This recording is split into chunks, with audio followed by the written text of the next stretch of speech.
छन में बेकल भई हो गौरा भंगिया पीसत अलसानी त छन में बेकल भई हो। अंगना बटोरत चरिया तुहिन हमरी चरिया हो। अंगना बटोरत चरिया तुहिन हमरी चरिया हो।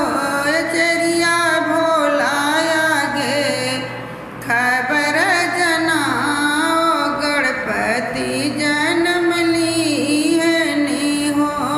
चरिया भोला आगे खबर जनाओ गणपति जन्म लीहन हो।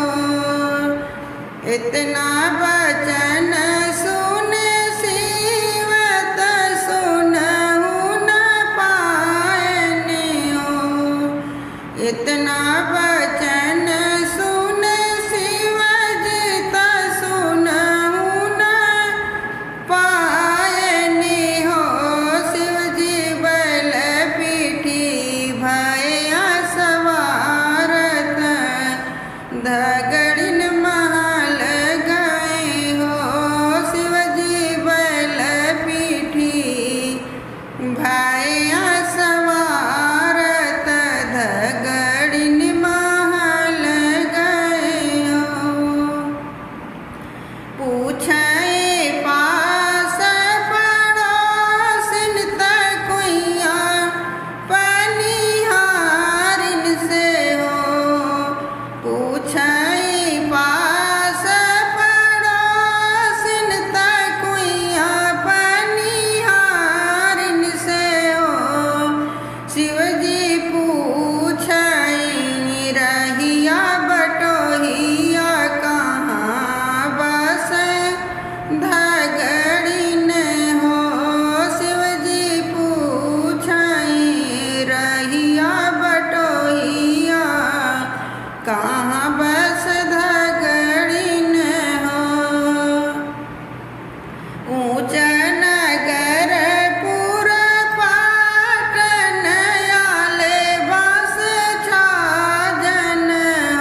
गौ